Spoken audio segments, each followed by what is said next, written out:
Good morning, my friends, and welcome back to my channel. Well,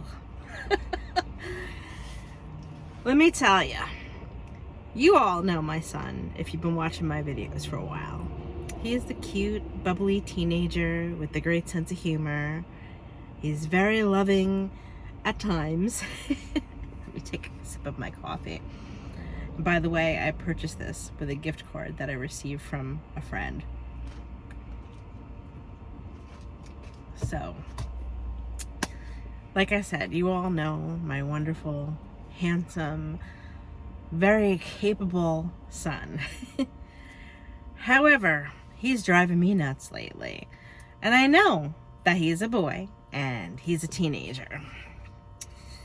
That being said, if I ever treated my mother the way that he treats me sometimes, I would not be here making this video for you guys. I need to vent, girls. Okay, well, guys too, because you guys could be in this situation too as single parents. I do not know why some boys feel the need, neurodivergent or not, to treat their mothers like absolute dog shit. Yeah. Now, I do a lot for this boy, and I'm happy to do it. My kids are my most favorite people in the world, and I try to pour so much love into them because even though my mom loved me, she was part of the silent generation. They didn't talk about it a lot. They didn't necessarily always show it, you know? And there was issues there, you know, let's be honest. Let's call a spade a spade. For most of my life, she was a raging freaking alcoholic, and she did have a lot of mental issues that she was using the alcohol to self-medicate with. That being said, everybody's got issues. I suffer from anxiety, you know, and things like that. I've been depressed in my life. I have PTSD, you know, but I'm going to therapy for all of that. And Matt's got his issues, and so does my daughter. Like I said, everybody does. But that doesn't give you an excuse to treat your mom or anybody else like crap. I'm going to give you guys a couple of examples that are just sending me through the roof this morning. So, my son is really messy. His room, oftentimes, I feel like I need a hazmat suit to go into, and everybody laughs when I tell them this. And, you know, they say, oh, he's a boy, blah, blah, blah. And okay, to a certain extent. But his room has been so bad, like, it looks like an episode of Hoarders. Honestly. And he refuses to take responsibility for it. And I know, you guys are all going to tell me, well, just leave it that way, make him clean it, blah, blah, blah, all of that stuff. Well, what often happens is, with his low frustration tolerance, is he gets pissed off and he ends up, like, putting a hole in a wall or something like that. And it's been a lot better over the past almost 2 years. You know, he was in a residential program and he's had extensive therapy, you know, and he still has therapy. He's part of a special program at school, you know, but it's still, I just don't understand why he treats me so badly. Again, I'm going to give you guys more specific examples, and don't mind me because I'm right in my feelings today. I just dropped him off at school. I got my Dunkin', as you saw. I'm parked in front of the Dunkin', because I wanted to just take a few minutes and decompress. I'm going to go to Grocery Outlet because their location is closing near me, and they have some better than average deals because of that. Anyway, I digressed. Big surprise, right? So, I'm going to give you some examples here of what I've been dealing with, especially the past few weeks. So, because his room is so messy and he doesn't really care, you know, he just likes to leave stuff all over the house.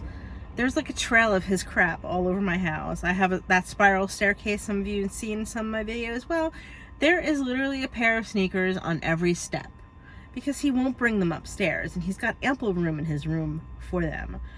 And I only bought 1 or 2 of these pairs of expensive shoes. Most of them were given to him by his father's friends, who are sneakerheads like he is. And that's fine. Have all the sneakers you want. Have at it, dude. But don't leave them all over my damn house. And don't complain when I have to move them. And he's wearing a lot of hats lately because he's in need of a haircut, and the person that he likes to cut his hair has not been in the days that he's with his dad, and he will not get a haircut by me. So he wanted to leave his hat on an end table last night. Mind you, we have a rack by the front door, right by the front door, and there's 2 hooks on it that we keep his hats on. I took the hat and I said, I'm going to put it here on the hat rack. It's right next to the door. You can clearly see where his hats are. They're not covered by anything, and you walk past it to get to the door. Anyone with eyes can see that it's there. So this morning, my lovely son gets into the car without said hat. He's been wearing one particular one. Last night he told me not to move it. He said, you're always moving my crap. And I'm like, because your crap is all over my house. That's what you have a room for. Put your crap in your room, or where it belongs in its place down here in the rest of the house. So we were halfway down the road from the house, and he realized he didn't have his hat on. Honestly, I didn't realize he didn't have his hat on because I wasn't quite awake yet. So I asked him if he wanted me to turn around. He got aggravated and he said yes. And then he criticized my driving. This is a crazy thing to me. The kid doesn't drive himself. He is in auto mechanics and vocational school. And he doesn't have even a learner's permit. But he thinks that every time you get into a car, you're supposed to drive it like you're in Fast and Furious. I'm sorry, no. So he criticizes my driving all the way back to the house. Then he punches the door of the car because he's so aggravated because I moved his hat. And he calls me a pain in his ass. And yeah, I know, he only took his medication like a half hour before. But dude's got to learn how to bite his tongue, because my teeth would be down my throat if I spoke to my mother, neurodivergent or not, like that. So we proceed to go the rest of the way to school, and yeah, some of the roads are rough. We're not in spring yet, we're almost there, but in this area we had a shit ton of snow. And when that happens and the roads are heavily salted and sanded, sometimes they degrade and there's potholes. And they haven't been fixed yet because it still might snow in the next couple of weeks. You don't know. And some of the streets are just rough to begin with. And some of them, even after they've been repaired, they have dips and slopes in them. My car is 15 years old, almost as old as he is. So I hate to tell him, but I'm doing the speed limit. And if I have to go a tad bit slower to go around some of these areas, that's what I'm going to do. For several reasons. Because the car is so old, I'm not going to be reckless with it. I do not have the funds to go purchase another car or for needless repair. And I'm going to do the speed limit because I need to have fuel economy. And there's no reason to speed. And I don't want to kill wildlife if I absolutely have any control over it. I know sometimes they dart in front of the car. But I love animals, all animals. And I do not want to have their blood on my hands.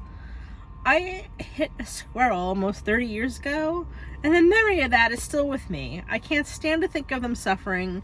You know, most of the time there's nothing that you can do for them. You know, I don't want to have that on my hands if I can help it. You know, if it's truly an accident and they ran in front of the car and I couldn't stop, that's a different thing. But I'm not somebody that just speeds to speed. A car is a way to get from point A to point B. You know, it's not to look cool in. It's not a fashion statement. It shouldn't be a status symbol. I'm very glad that I have my reliable Subaru. And I want to keep it for as long as possible. So kid, I want to drive the way that I see fit because I'm the adult here. And I told him, if you don't like it, you can take the damn bus. And you can pay for Ubers to get everywhere. Not that I really want him to do that, mind you, because I have safety concerns. And then, it's controversial, yes. He vapes. I don't want him to vape, but he's been vaping for almost 3 years. And he tried to hide it from me. And we tried to get him to quit when he was in residential. The thing is that with everything else that he has going on with his, emotional dysregulation and his mood disorders, that is the least of our problems. And, he has stolen vapes from stores. He was picking them up off the side of the street, and that's just disgusting to get a couple puffs out of them. And his father and I decided, and you may not agree with this, and this is fine, that we would rather know what he's doing because it's safer. And now that, we know about it, and I buy him the low nicotine vape juice, the lowest one, and he actually smokes a lot less than he did before because he's not so anxious about it. And I would rather have everything be above board with him. Now, if we're talking about heavy drugs or something, I would not allow him to do that. He would be in a rehab facility somewhere. If he was drinking, that would be the same thing, rehab facility. However, eventually he said he would like to stop smoking, but he says that it helps him with his anxiety. I don't know how true that is, but like I said, for right now, I am choosing my battles, and this is the lesser of all the evils. And he's been good, because since we have allowed him to do it in the open with us,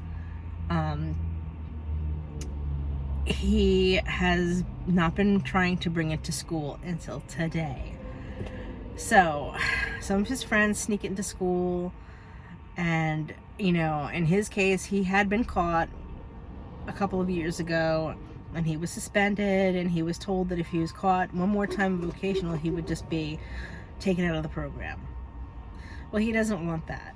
So he will not risk it. He will take the vape in the car in the morning, and he will take one big drag before he gets out for the day, and then he goes the whole 6 hours without it. Well, he thinks I'm stupid. He likes to try to tell me that he's putting the vape in the door of the car. So I said, show it to me today.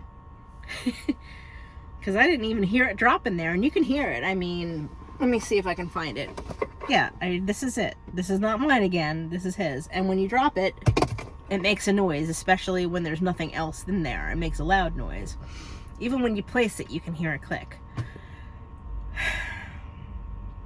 So when he pulled up, he was like, I'm not showing it to you. It's right here. And obviously, I can't see into the deep recesses of the door pocket. Like, you either show it to me, or I'm going to park and I'm going to go in the school with you. So he got very angry. He told me to go fuck myself, excuse my language, and he handed it to me. Now he knows what's at stake if he gets caught with that. I can't. I'm sick of being told off. I'm sick of being told that I'm a pain in the ass because I expect some kind of order in my house. This morning when he woke up, he took a shower. He decided to take a shower in the morning today. And he said he was hungry, and he asked me to make pancakes. So I had to rush in the morning with my limited time. I made a small batch of pancakes. He ate half of one, and that was it.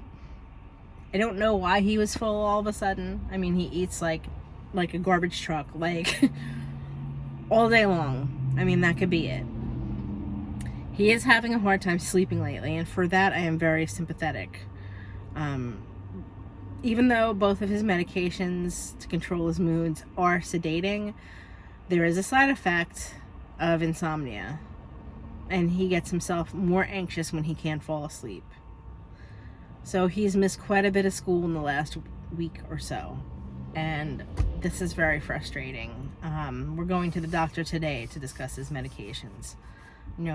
They mostly control his mood swings, but they don't completely. And then he's got this insomnia. And the funny thing is once he does fall asleep, he's out cold, and it makes it nearly impossible to wake him up for school in the morning.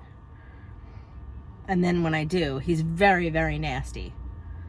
It's just a lot to deal with, you guys. If any of you have neurodivergent kids that have these issues, you understand. People who don't, a lot of people can be very judgmental. And it's a struggle. It really is, because a lot of the ways that he treats me, it triggers a lot of trauma for me. So I'm learning how to deal with that, but it's still not easy. You know, I have my own therapist. I've been in therapy for years. I do take Zoloft for anxiety. But having said that, there's only so much one person can take, and I'm not made out of stone. And I love him so much, and I know that he loves me. And it's, like I said, guys, it's just a lot. And I'm so sorry that I'm venting to you guys, but I just needed to, because I don't really have a support system, and I can't let it be inside. You know, there's other things too that go on with him. You know, I mean, he is a good kid deep down. You know, he's very accident prone. He's hurt himself quite a bit in the last couple of years. It's always because he's careless.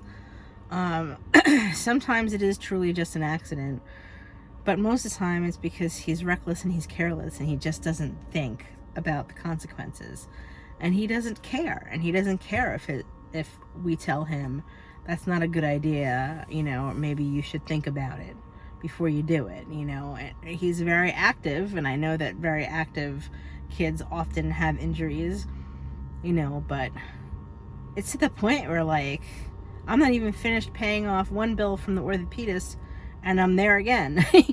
You know, and every time we walk into the door, the copay is $150 because it's a specialist. Well, I don't know if I told you guys, but he decided it would be a good idea to go out on his bike while there was still ice on the roads, especially the side roads, a couple of weeks ago. I told him not to. His father bought him a bike that had, I don't know the technical term, but it doesn't, the tires don't have tread. And it's a very expensive bike. That's great, whatever. Why you would buy tires without tread, I don't know. So he slipped while riding the bike on some black ice, and he fell on his right hand, and he ended up breaking his ring finger, and he sprained his middle finger, and they're supposed to be buddy taped together with a splint on the ring finger. So I had an appointment for him to see the orthopedist this past Tuesday. So yesterday, in fact. I could not get him up to save my life. I tried. He knew he had the appointment. I couldn't get him up. So I had to forgo that appointment.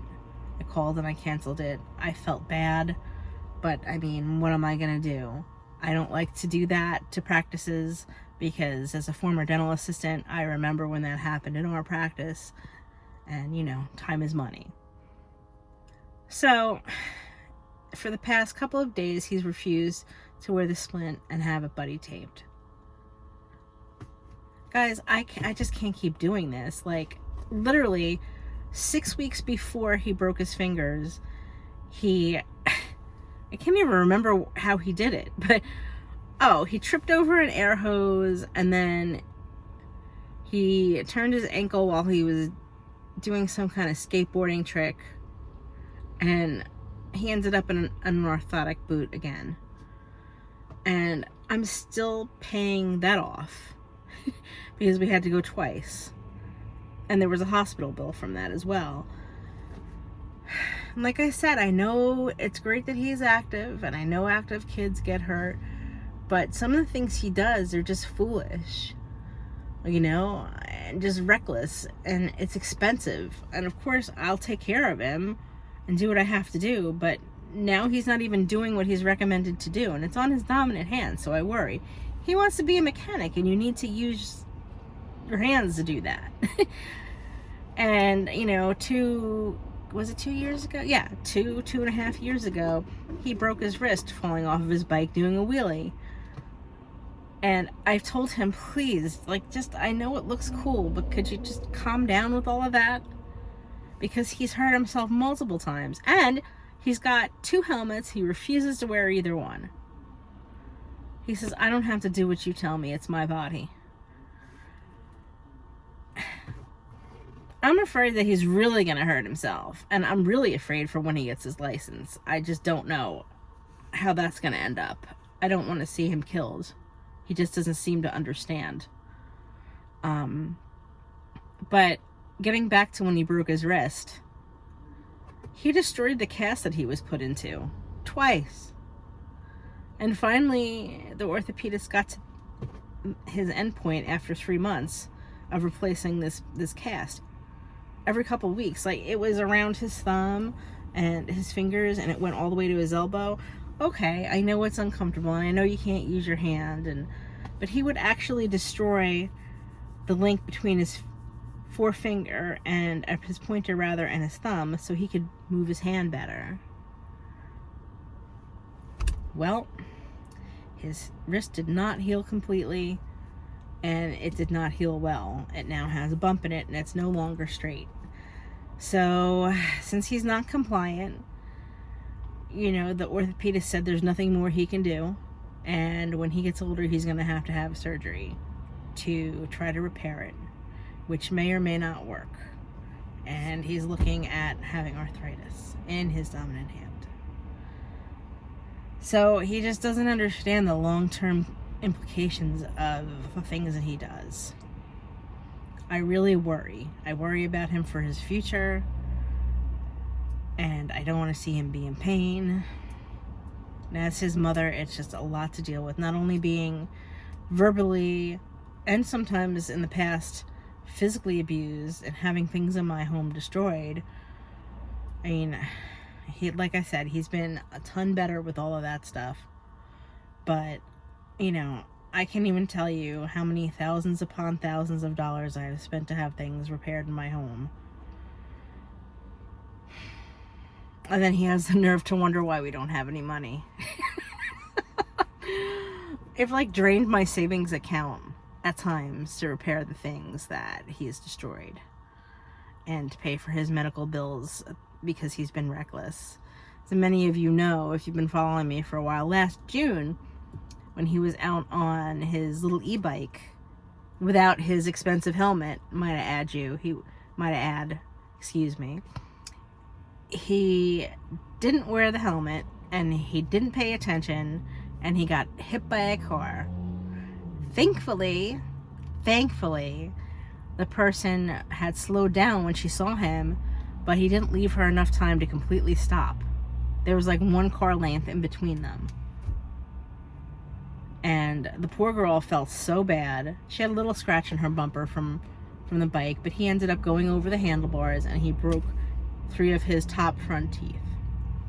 I am very fortunate that I still have friends in the industry. The doctor that I used to work with, he gave us a tremendous discount. The insurance paid for a good part of it. But even with that, I still have a pretty decent balance, and I have to pay on that every month. I haven't been able to pay on it in a couple months. I feel terrible because things are too tight. Thank God he didn't break his neck or something. But, he had 3 root canals, 3 posts and cores, which, not to get too technical, builds it up and gives each tooth stability. We didn't do crowns. We did, huge fillings, tooth-colored composite fillings, and they look great. The dentist, of course, did an awesome job, but at some point in the future, he's going to need to have crowns when he completely finishes growing, which will be just astronomical. And he doesn't take care of his teeth like he should. He doesn't want to listen. Everybody's talked to him about it, including my daughter. If you don't take care of those things, they don't last. And I told him, I only pay for this once. So you need to take care of it, or you're not going to have any front teeth. And if you don't take care of them and all this work fails, you know what? It's not too attractive to the opposite sex if your 3 front teeth are rotting out of your face. So that's it, guys. I am so anxious right now, but I do feel better now that I got all of it off my chest. If you're still here, I greatly appreciate you. I greatly appreciate you guys any old way. Oh my goodness. I know some people criticize me because I put it all out there. And believe me, from what I tell you, it's only a quarter. A quarter of what goes on the daily. And it's not that I don't want to share everything with you guys. It's just that, you know, I don't need to, you know, and some people, most people wouldn't understand if they don't know me personally, because some of you only watch, you know, snippets of videos here and there. But I like to keep it as real as possible with you guys, and this is a very real, huge part of my life. My kids, like I said, they mean everything to me, and I'm happy to be their mom, to do all the mom things, you know, and I love being there for them. But, you know, the mental abuse that I put up with sometimes, it's having a huge effect on me. And I just pray that it gets better with time. It has to a certain extent, but, you know, I see him a lot of the times, and, you know, after a while, I think anybody would be affected by being called useless or an asshole, or if you're dealing with chronic health issues, to be told that you're being dramatic when you have to be rushed to the hospital via ambulance, you know. And a lot of my health issues are not made any better by all of this chronic stress. So pray for us. And please know that my son really is a good kid. He's just troubled. And hopefully he will grow out of it. And hopefully someday he will be grateful. I know that he is now. You know, he sits down sometimes when he's his true self, when he comes out of the haze of his issues, and he'll tell me, "I'm sorry, Mom. I don't mean to be the way that I am. And I love you." And, you know, those moments are priceless. Anyhow, this video is 27 minutes long. Thank you guys again for being here and for listening to me. If you have nothing nice to say at all, don't say it, because I've been dealing with a lot of that crap lately. And I will report you to YouTube if you keep coming onto my videos and you keep making nasty comments. I don't have time for it. And if you're negative, you don't belong here, because this ain't the channel for it, baby. Have a lovely day, everybody. As always, I'm sending love from New Jersey.